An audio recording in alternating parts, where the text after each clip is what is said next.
ఈరోజు మన టాపిక్ ఏంటంటే ఆత్మ, ఉన్నతాత్మ. ఆత్మగా మారడం, ఉన్నతాత్మగా మారడం. అందరూ ఆత్మలే, ఆత్మ కానివాడు ఎవడు లేడు. సో ఒక ఆత్మ ఉన్నతాత్మ అవ్వాలంటే ఏం చేయాలి, ఇది మన ఈరోజు టాపిక్. దీన్ని మన పురాతన ఋషి సంప్రదాయంలో చెప్పాలంటే పురుషుడు, పుణ్యపురుషుడు, పురుషోత్తముడు అంటారు. పురుషుడు అంటే ఆత్మ, పురుషుడు అంటే మగవాళ్ళు కాదు.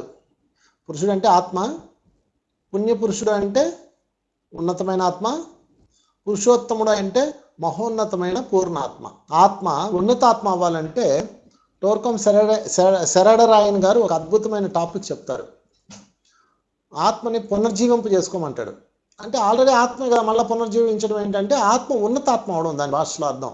అందుకే ఇదిగో సింబల్ కూడా సీతాకోచిలుక, గొంగళ పురుగు సీతాకోచిలుక అవడం అనేది నేను మీకు పెట్టాను. అంటే ఒక గొంగళ పురుగు సీతాకోచిలుక అవడం అన్న అద్భుతం మన కళ్ళ ముందే జరుగుతుంది. కనుక ఒక ఆత్మ ఉన్నతాత్మ అయ్యేది కూడా మన చేతిలోనే ఉంటుంది. సృష్టి యొక్క అద్భుతాల్లో అది ఒకటి. ఈ అద్భుతమేం కాదు, అది సహజమే.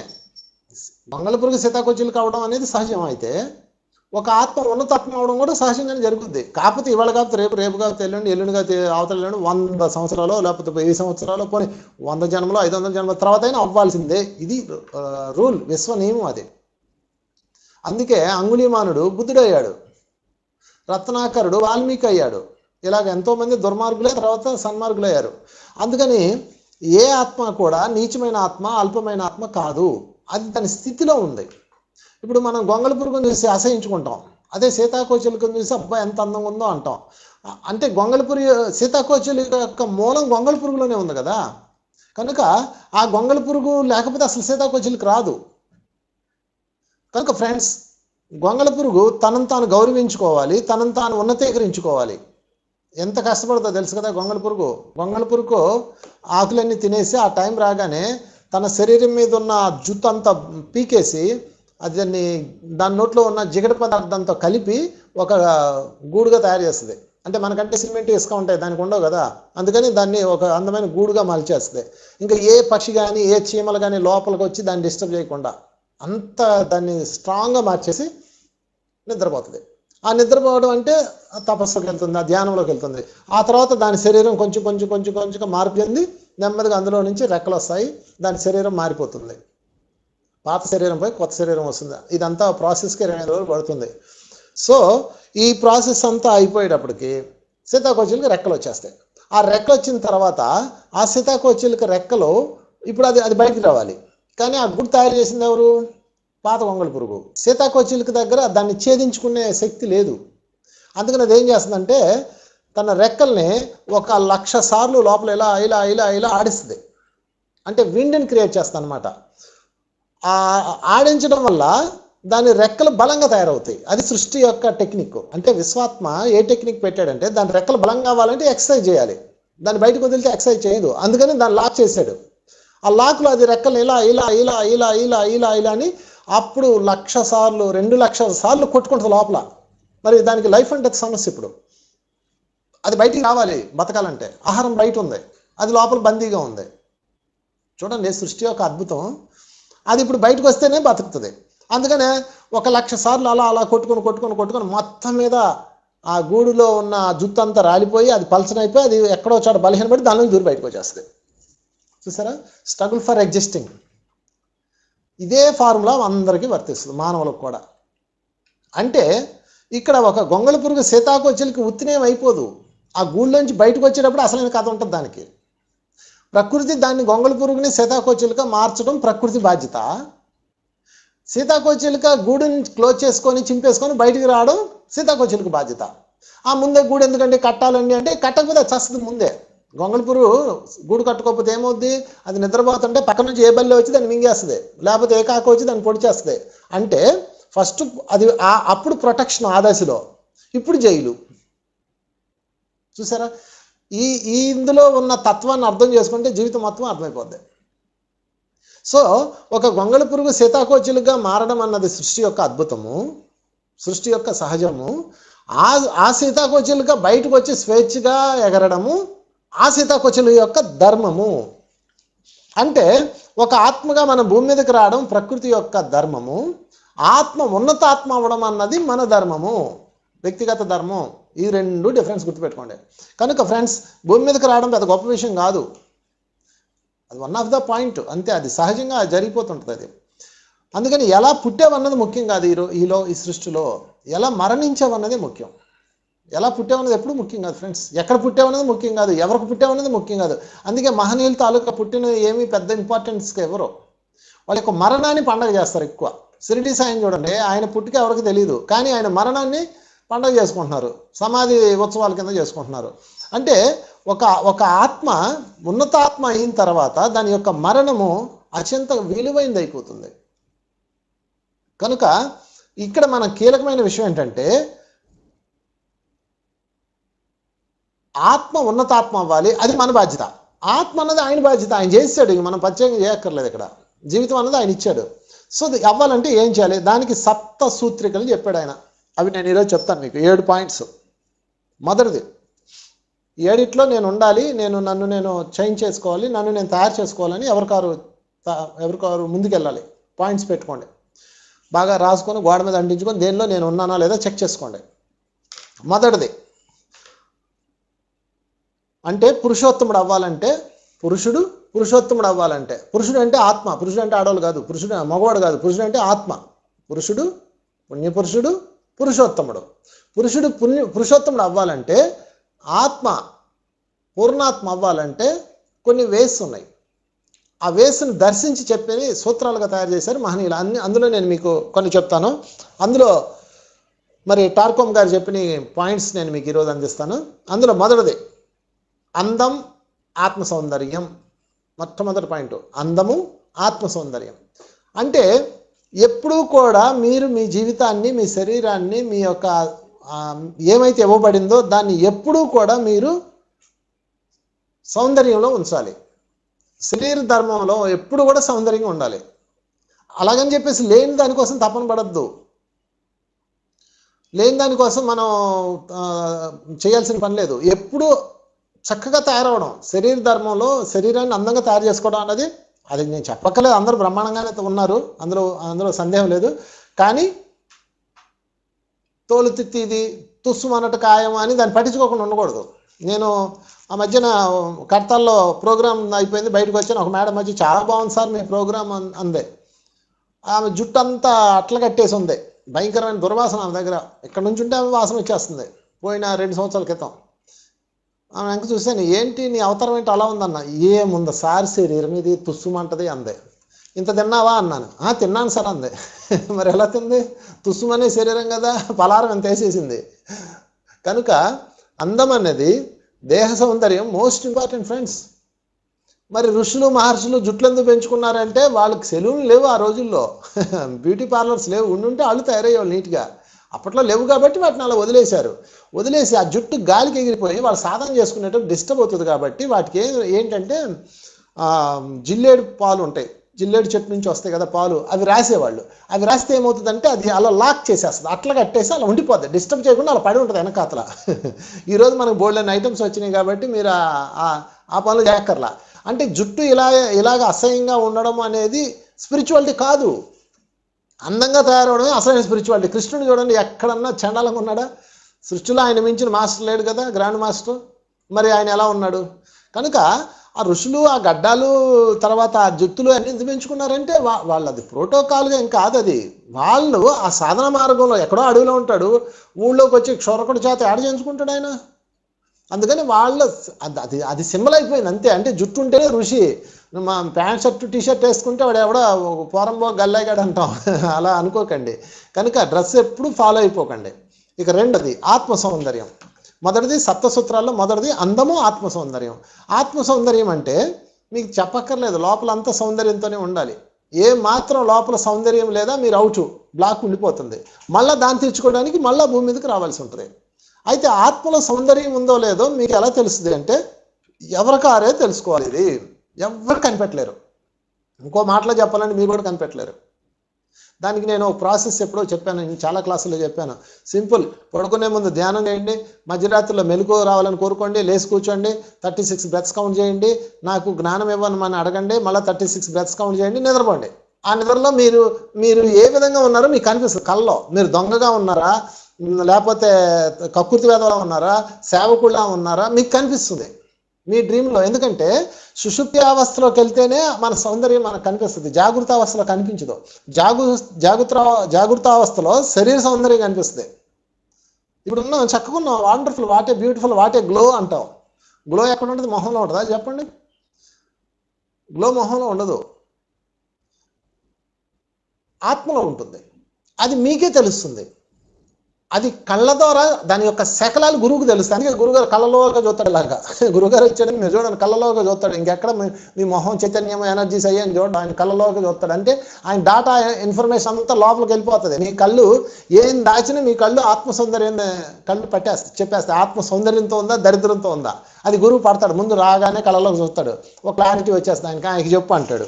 ఇంక నువ్వేం చెప్పినా ఆయనకు అర్థమైపోద్ది, లింకప్ ఉంటుంది. అందుకనే మీరు ఆత్మ సౌందర్యం అన్నది లోపల ఉంటుంది. దాన్ని చెక్ చేసుకోవాలంటే ఈజీ మెథడ్ డ్రీమ్ వరల్డ్లోకి వెళ్ళాలి. డ్రీమ్ వరల్డ్లో మీకు వచ్చే, అయితే అన్ని డ్రీమ్స్ కాకుండా నేను ఇందాక ఒక ప్రాసెస్ చెప్పాను, అది చేయండి. పడుకునేమో ధ్యానం చేయండి, మధ్యరాత్రిలో మెలుగు వస్తుంది, 36 బ్రెత్స్ కౌంట్ చేయండి, జ్ఞానం ఏమని అడగండి, 36 బ్రెత్స్ కౌంట్ చేయండి, నిద్రపోండి. అప్పుడు ఫిల్టర్ అయిపోయి అసలైన డ్రీమ్స్ వస్తాయి. ఇది వేరే సబ్జెక్టు, మీకు దాన్ని తర్వాత చెప్పుకుందాం. ఆ డ్రీమ్ సబ్జెక్టు లేకపోతే మన ఛానల్స్ అన్నింటిలో ఉంది, అది ఒకసారి చూడండి. స్వప్న రహస్యాలు మన ఈ మధ్యన వెజిటేరియన్ టీవీలో వచ్చింది, లేదా మన లైట్ వర్కర్స్ దానిలో కూడా వచ్చింది, అక్కడ చూడొచ్చు. అందులో చాలా ఇన్ఫర్మేషన్ ఉంటుంది. అంటే మన టాపిక్ అది కాదు కాబట్టి ఇప్పుడు అటు వెళ్ళొద్దు. అక్కడ మీరు దొంగగా ఉన్నారా, దొరగా ఉన్నారా మీకు తెలుస్తుంది. తెలియగానే మెలకు రాగానే ఒరే నా ఆత్మలో ఈ బ్లాక్ ఉందా అని చెప్పేసి మీరు దాన్ని ఎవేర్పరచుకోండి. నేను అలా ఉండకూడదు, అలా ఉండకూడదు అని. దాంతో మొదటి టిక్ పడిపోద్ది మీకు. అందం, ఆత్మ సౌందర్యం టిక్. రెండో పాయింట్లోకి వెళ్ళిపోదాం. మంచితనం రెండో పాయింట్. ఆత్మ సౌందర్యంలో మంచితనం సప్త సూత్రికలో రెండో పాయింట్ మంచితనం. అంటే ఆత్మ పూర్ణాత్మ అవ్వాలంటే మంచితనం అనగానే ఏమనుకుంటారు? మంచితనం అంటే రోడ్డు మీద వెళ్ళే వాళ్ళకి మంచినీళ్ళు వేయడం, ఆకలేసి వాడికి అన్నం పెట్టడం, ఇవన్నీ మంచితనం అనుకుంటారు. లేకపోతే వాడి అడిగితే కాదనకుండా ఇవ్వడం. అసలు మానవుడు చెప్పే మంచితనానికి అర్థమే లేదు. ఎందుకంటే మీరు చూడండి, ఈరోజు మీరు ఎవరికైనా సహాయం చేయండి, చాలా మంచివాడు అంటారు. కొన్ని రోజులు పోయిన తర్వాత మీరు 29 రోజులు వాడిని బాగా చూసుకుని, ఒక్కరోజు కనుక మీరు సరిగ్గా వాడిని చూసుకోలేదు అనుకోండి, వాడికి సరిగ్గా పెట్టలేదు అనుకోండి భోజనం, మీ ఇంటికి వచ్చిన బంధువుకి 29 రోజులు మంచి భోజనం పెట్టారు, 30వ రోజు మీరు సరిగ్గా పెట్టలేదు, అసలు పెట్టలేదు, చెత్త చేసింది అని అంటారు. అంటే మంచితనం యొక్క డైమెన్షన్స్ మారిపోతాయి. అంటే మంచితనం యొక్క అర్థం, డెఫినేషన్ అది కాదు. మంచితనం అంటే ఒక్క మాటలో చెప్పాలంటే తానొవ్వక నొప్పించక జీవించేవాడు ధన్యుడు సుమతి అంటాడు కదా. అలాగా తాను నొచ్చుకోకూడదు, ఎదుటివాడు తన కోసం నొచ్చుకోకూడదు. అంటే మన కోసం అవతల వాళ్ళు బాధపడకూడదు, వాళ్ళ కోసం మనం బాధపడకూడదు. ఈ రెండు కనెక్ట్ అవ్వాలి, అప్పుడే మంచితనం క్లిక్ అవుతుంది. అలా కాకుండా మీరు సమాధి అయిపోయి, మీరు బలైపోయి మంచితనం అనిపించుకోకండి, అది మంచితనం కాదు. మా అక్క ఉంది, గాడి చాకరీ చేస్తుంది. అందరికి ఎంతమంది బంధువులు వచ్చినా వాళ్ళందరికీ చాకరీ చేస్తుంది.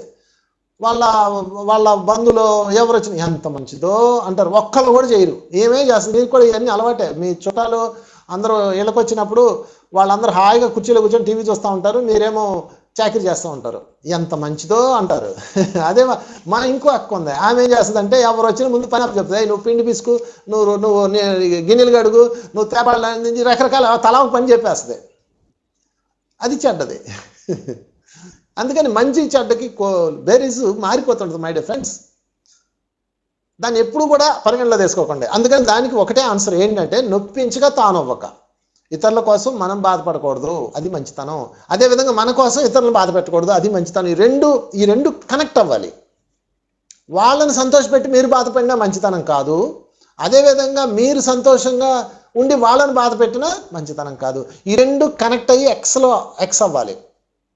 అదే మన సుమతి శతకంలో ఉంది, నొప్పించక తానవ్వక జీవించువాడు ధన్యుడు సుమతి. పర్ఫెక్ట్. అది వాడిని నొప్పించకూడదు, మళ్ళీ తానవ్వకూడదు, మనం నొచ్చుకోకూడదు. ఈ రెండు క్రాస్ చెక్ చేసుకోవాలి. అందుకని రెండో పాయింట్ ఏంటంటే జీవాత్మ పరమాత్మ అవ్వాలంటే, ఆత్మ ఉన్నతాత్మ అవ్వాలంటే మంచితనం ఉండాలి.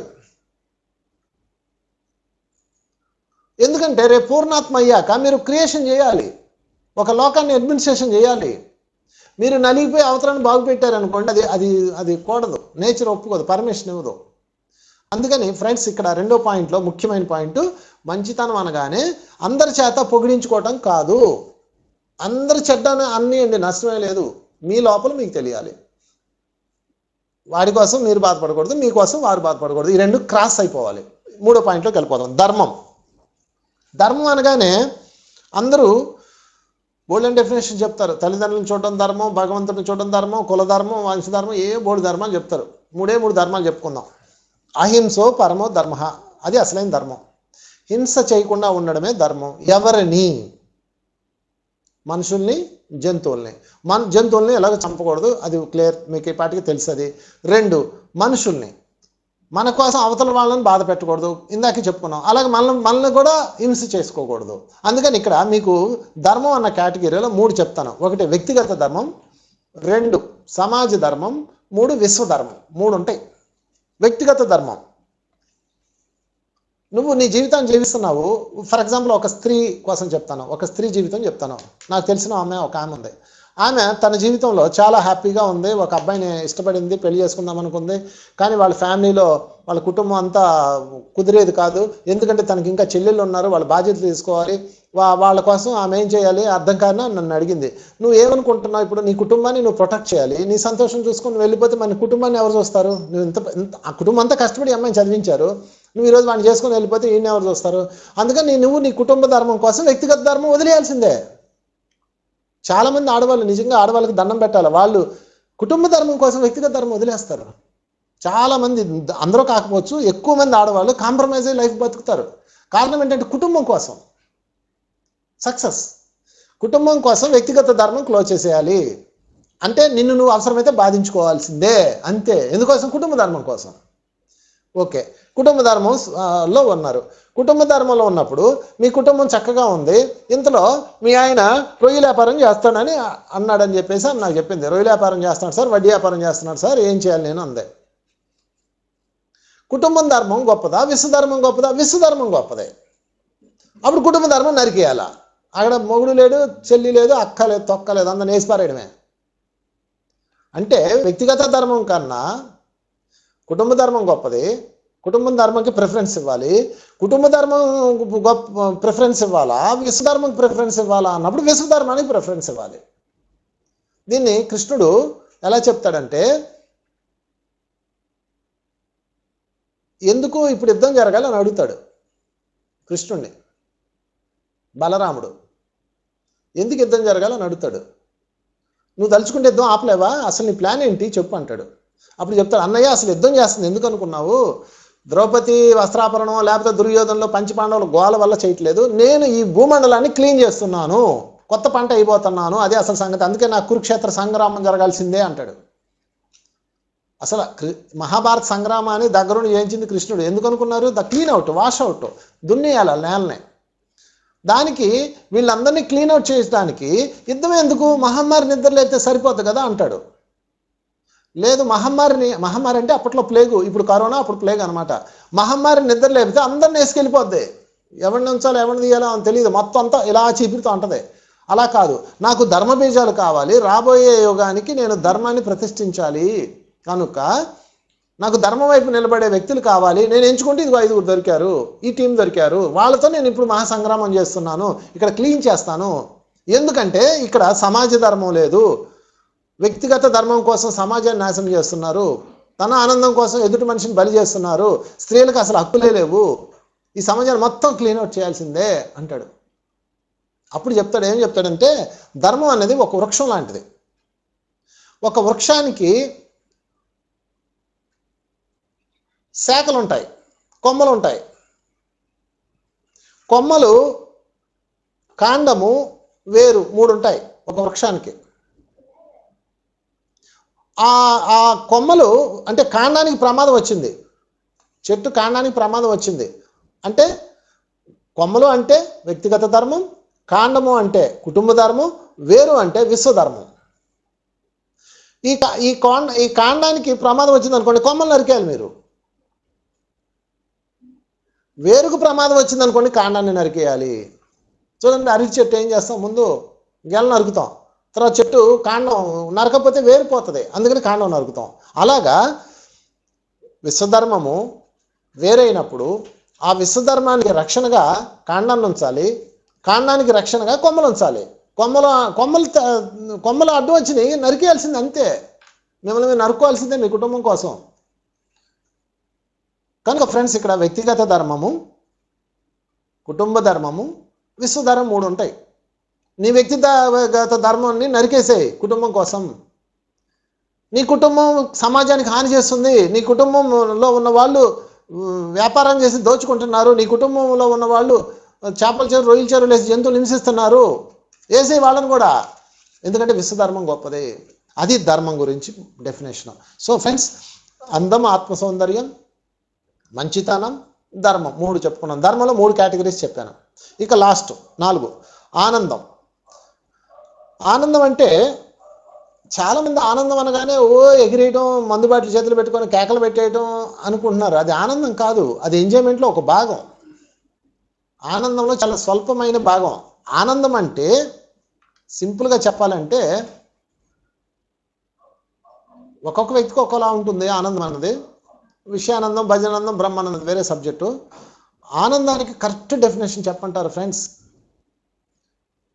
మన వలన ఎదుటివాడు ఆనందపడుతున్నప్పుడు కలిగే ఆనందమే అస్సలైన ఆనందం. నన్ను అందరూ అడుగుతారు, ఏమండి మీరు వ్యాపారాలు మానేసి ఎందుకంటే ఇలా తిరుగుతారు, మీకు ఏమొస్తుందండి, ఏమిస్తారండి, డబ్బులు వస్తాయా అంటారు. డబ్బుల కోసం అయితే మనం వ్యాపారాలు చేసుకోవచ్చు. ఎందుకంటే మనకు తెలివితేటలు ఎక్కువే కదా, అవతలని లేపేయగల తెలివితేటలు ఉన్నాయి.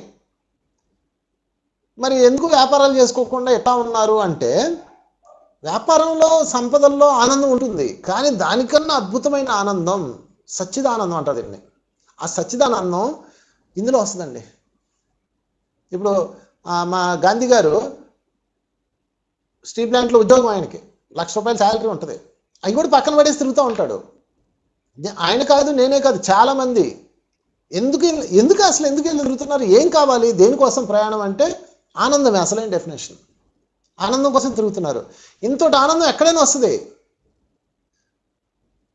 ఎక్కడైనా కలుగుతుంది ఆనందం. కానీ ఈ ఆనందం ఎక్కడ కలగదు అంటే, అవతల వాళ్ళు ఎంత బాగుందండి ఈరోజు, అబ్బా అసలు మీరు చెప్పిన ధ్యానం వల్ల నా జీవితం మారిపోయింది, మీరు చెప్పిన కర్మ సిద్ధాంతం వల్ల నా జీవితం మారిపోయింది, మీరు చెప్పిన పలానా వల్ల నేను ఎంత హ్యాపీగా ఉన్నాను నా లైఫ్ అన్నప్పుడు కలిగే ఆనందం. అంటే మన యాక్టివిటీస్ వల్ల అవతల వాళ్ళు ఆనందం పొంది, ఆనందాన్ని పొందేటప్పుడు వాళ్ళ కళ్ళలో కలిగే మెరుపుని మనం పొందేటప్పుడు కలిగేది అసలైన సత్ చిత్ ఆనందం.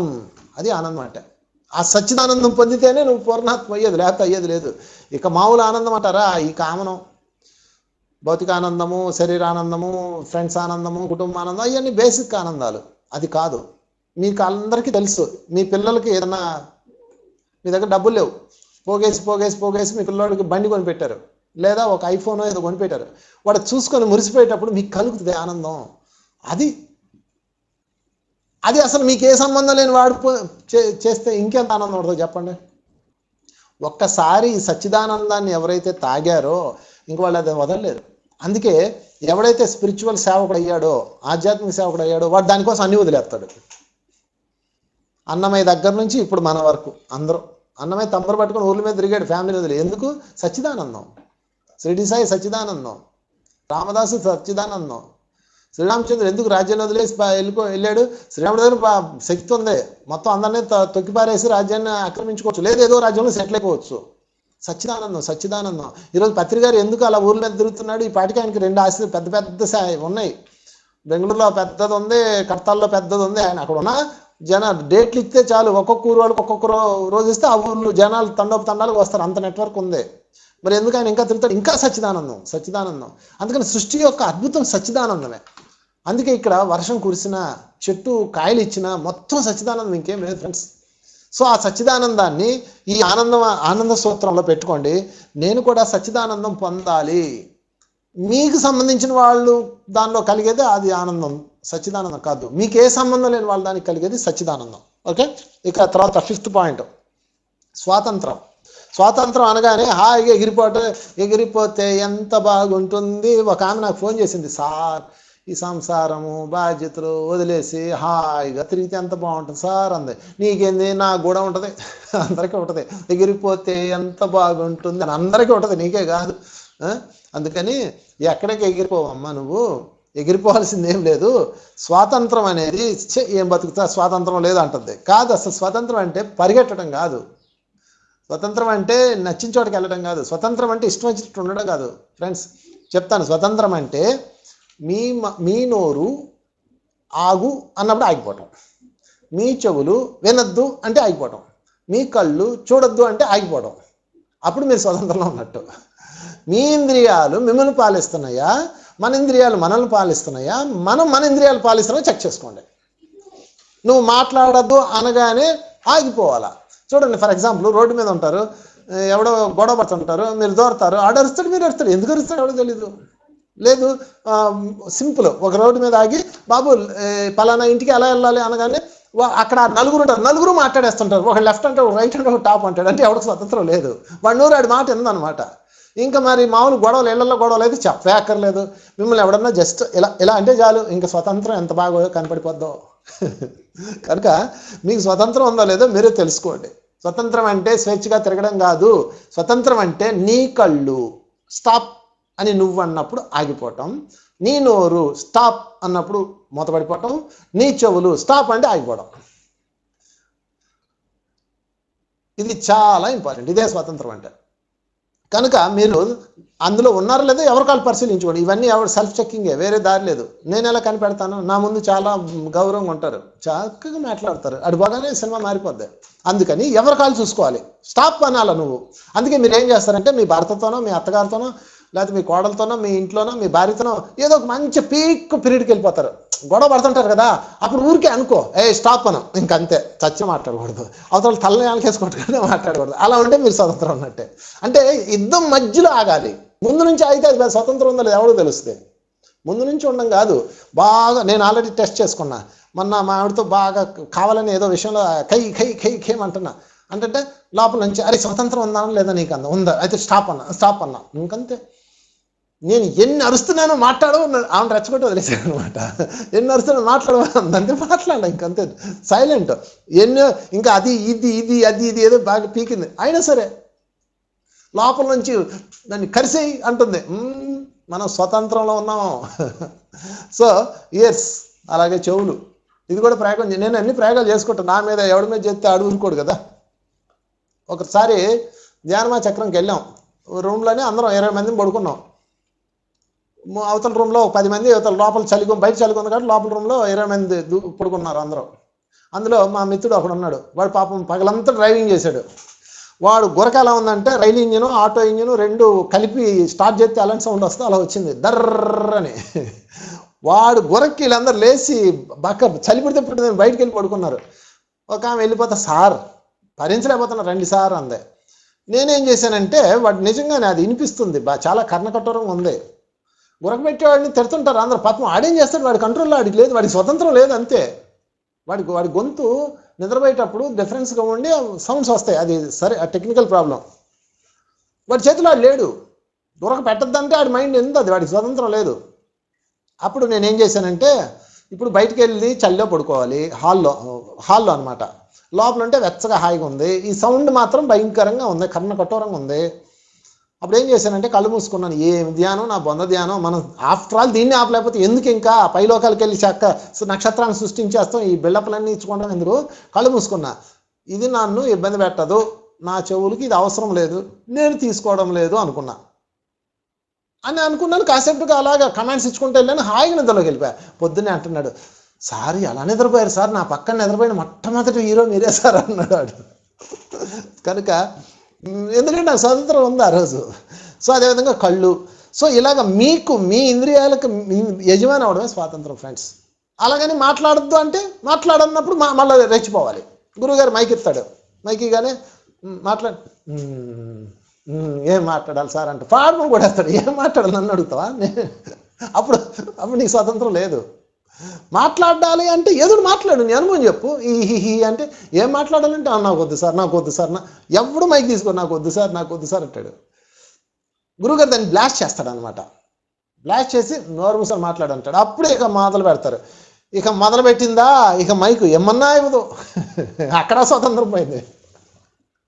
అంటే మైక్లో మాట్లాడడం రాని వాళ్ళు మాట్లాడగలరు. ఏదో భయం అనమాట, అందరూ ఏమనుకుంటారా అని. అంటే నీకు స్వతంత్రం లేదు. ఇక 2, నువ్వు గెస్ట్గా వచ్చావు, ఆయన మెయిన్ మాట్లాడమని మైక్ ఇచ్చాడు, ఇక అందుకుంది.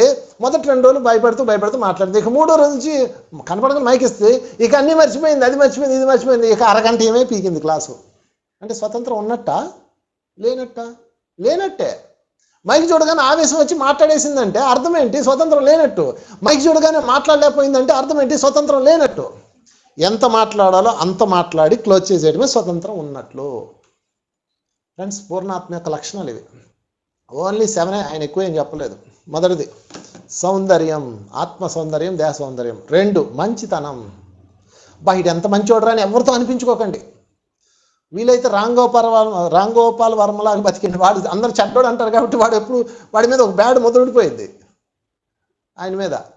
మన డ్రగ్స్ కేసులు అందరూ దొరికారు, ఈయన దొరకలా. అసలు ఆయన పేరే లేదు ఎక్కడ. యాక్చువల్గా చెడ్డోడు అనగానే ఆయన ఒక సర్కిల్ గీసేసుకుని అందరూ హాయిగా జీవిస్తున్నాడు. ఇంక ఎవరి ముందు నటించాల్సిన పని లేదు అంటాడు ఆయన. అలాగని చెప్పేసి అది కూడా కరెక్ట్ జీవనం కాదు.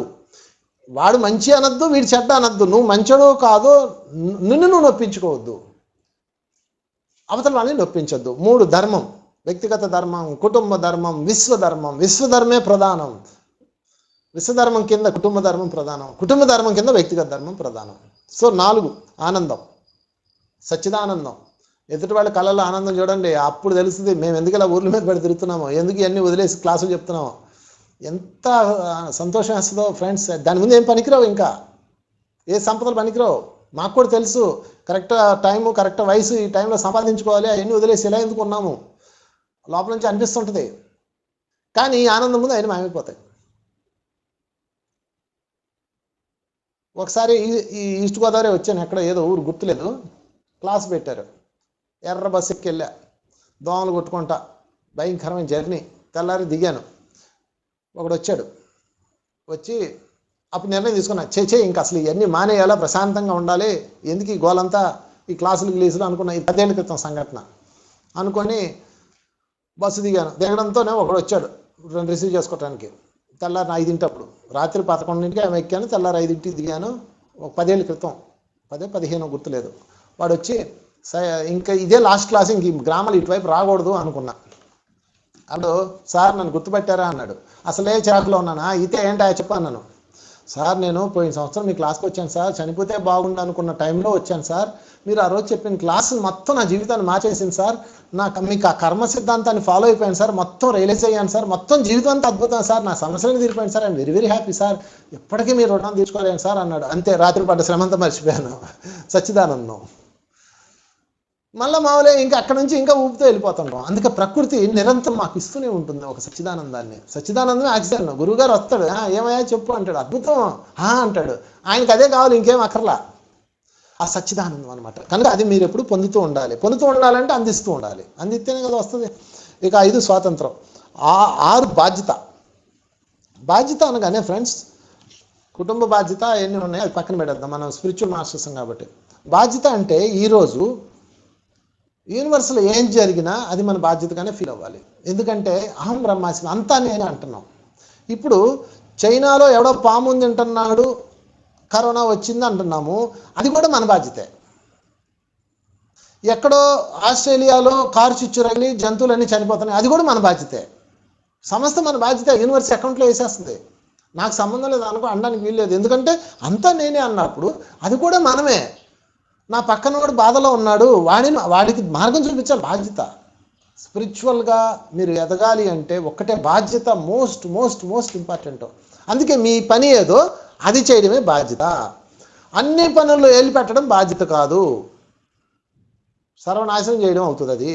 మీ పని ఏదో, నేను ఎప్పటికి కూడా నా పని ఏదో అందులోనే ఉంటాను. నా పని లేదా ఇంక నేను అక్కడ కనపడను, ఇంత పని కూడా లేదా నాకు, నేను అక్కడ కనపడను, కల్పించుకొని కూడా వెళ్ళను. నన్ను ఎవరన్నా పిలుస్తారు, సార్ ఈరోజు మీ క్లాసు, నేను కరెక్ట్గా అక్కడ అటెండ్ అయిపోతా, అది చూసుకుంటాను, పూర్తి చేసుకుంటే నేను వచ్చేస్తాను. అదే నా పని లేదనుకోండి, అసలు నేను వెళ్ళను. ఎందుకంటే నాకు బాధ్యత లేదు అక్కడ. బాధ్యత లేని దానిలో ఏలు పెట్టడం బాధ్యత కాదు, బాధ్యత ఉన్నప్పుడు దూరంగా ఉండడం బాధ్యత కాదు. అందుకని మీరు ఎప్పుడూ కూడా ప్రకృతి మీ ముందు ఏదైతే పంపిస్తుందో దాన్ని స్వీకరించడమే బాధ్యత, పూర్తి చేయడమే బాధ్యత. ఇక 7వది ఆఖరిది త్యాగపూరిత సేవ. సేవ ఎప్పుడు కూడా త్యాగపూరితంగా ఉండాలని ఆయన చెప్తున్నారు. ఇంకా మీకు చెప్పాల్సిన అవసరం లేదు. ఇది 7th పాయింట్, చాలా ఇంపార్టెంట్ పాయింట్. త్యాగము సేవ అంటే సేవ చేసేటప్పుడు త్యాగపూరితంగా ఉండాలి. అక్కడ ఎలా ఉండాలంటే నేను సేవ చేస్తున్నానన్న సెల్ఫ్ ఐడితో కానీ కనుక మనం చేశామంటే మరలా అది మనల్ని పుణ్యకరంగా లాక్ చేసుకుంటుంది. అందుకని సేవను ఎప్పుడు త్యాగంతో చేయాలి. త్యాగపూరిత సేవ అనగానే చాలామంది ఏమనుకుంటారంటే అన్నీ త్యాగం చేసేసి మనం వెళ్ళి సేవ చేయాలనుకుంటున్నారు. కాదు, సేవ చేసినప్పుడు వచ్చిన ఫలితాన్ని త్యాగం చేయాలి. అది త్యాగపూరిత సేవ అంటే. మళ్ళీ జాగ్రత్తగా వినండి. అన్నీ త్యాగం చేసి భార్యలను బిడ్డలను వదిలేసి సంసారాన్ని పక్కన పెట్టేసి చేస్తే అది త్యాగపూరిత సేవ అంటున్నారు. కాదు, సేవ చేయండి. సేవ చేసినప్పుడు ఏదో ఫలితం వస్తుంది. ఆ ఫలితాన్ని మీరు విడిచిపెట్టేయాలి, త్యాగం చేసేయాలి. అది నాది కాదు, యూనివర్స్ ఇచ్చిన గొప్ప అవకాశం అనుకోవాలి. అది త్యాగపూరిత సేవ. సేవ వేరు, త్యాగపూరిత సేవ ఫ్రెండ్స్. వశిష్ఠుడు విశ్వామిత్రుడు ఇద్దరు ఉంటారు. విశ్వామిత్రుడు వశిష్ఠుడు త్యాగపూరిత సేవ. వశిష్ఠుడు వర్క్ చేస్తాడు, అది వదిలేస్తాడు అంతే. విశ్వామిత్రుడు అలా కాదు, సెల్ఫ్ ఐడి చూసుకుంటూ ఉంటాడు. అందుకే విశ్వామిత్రుడు బ్రహ్మర్షి అవ్వడానికి చాలా టైం పట్టింది. ఎన్నెన్నో మెట్లు, అందులో త్రిశంకుడు స్వర్గం ఒకటే. త్రిశంకుడికి సేవ చేస్తాడు, నేనే చేశాను అన్న ఐడి చూసుకుంటాడు, దాంతో అది అడ్డం వచ్చేస్తుంది. కనుక ఎప్పుడు మీరు త్యాగం చేసినా దాని తాలూకా ఫలితం మీద దృష్టి తీసేయండి. ఈరోజు కుటుంబ త్యాగం దగ్గర నుంచి విశ్వత్యాగం దాకా అన్నిట్లోనూ ఇరుక్కొని ఉన్నాం. ఒక తల్లి నేను ఎంత సేవ చేశాను నా కొడుక్కి అని ఏడుస్తూ ఉంటుంది. వీడు చూడు నన్ను పట్టించుకోవట్లేదు అంటది. అంటే నువ్వు త్యాగం చేసినప్పుడు నా కొడుకు నన్ను చూసుకోవాలన్న భావంతో ఉన్నావు. అక్కడ నీకు దుఃఖమే వస్తుంది. భగవంతుడు ఇచ్చిన బాధ్యత కాబట్టి పూర్తి చేశాను అంతే. వాడికి నాకు సంబంధం లేదు, వాడు చూసుకుంటాడు లేదో నా ప్రారంభం, అది అంతే. వాడు కలితే వాడు అసలు చూసుకునేది వాడు, వీడేంది అన్న భావనలో ఉండండి తల్లులారా, మై డియర్ సీనియర్ సిటిజన్స్. మీకు ఏ దుఃఖం ఉండదు. ఇంకా మీ బిడ్డకి సేవ చేశారు, వెరీ గుడ్. ఆ సేవ త్యాగపూరితంగా ఉండాలి, ఎక్స్పెక్టేషన్గా ఉండకూడదు. ఈరోజు నా కొడుకు నన్ను చూసుకోవట్లేదు, చూసుకోడు అంతే. ఎందుకు చూసుకోడు? చూసుకోనీయకుండా వాడు చేస్తున్నాడు. దానికి కారణం కర్మ సిద్ధాంతం. ఇంటర్లింక్స్ ఉంటాయి ఇవన్నీ. ప్రతి దానికి ఇంటర్లింక్ ఉంటుంది, ఇంటర్లింక్ లేకుండా లేదు. కనుక ఫైనల్గా 7th పాయింట్ త్యాగపూరిత సేవ. 7 పాయింట్ సప్తసూత్రికలో గొంగళపురుగు సీతాకోచిలుకలాగా ఆత్మ పూర్ణాత్మ అవ్వాలంటే ఈ 7 స్టెప్స్ బాగా నోట్ చేసుకొని గుర్తుపెట్టుకొని వినండి. అందం, ఆత్మ సౌందర్యం, మంచితనం, ధర్మం, ఆనందం, స్వాతంత్రం, బాధ్యత, త్యాగపూరిత సేవ. ఇవి 7 కేటగిరీస్లో నేను ఉండాలి అని ఫిక్స్ చేసుకోండి. అప్పుడు ఒకరోజులో రాకపోవచ్చు, క్రమక్రమంగా మెట్లెక్కుతాం, క్రమక్రమంగా ముందుకెళ్ళిపోతాం.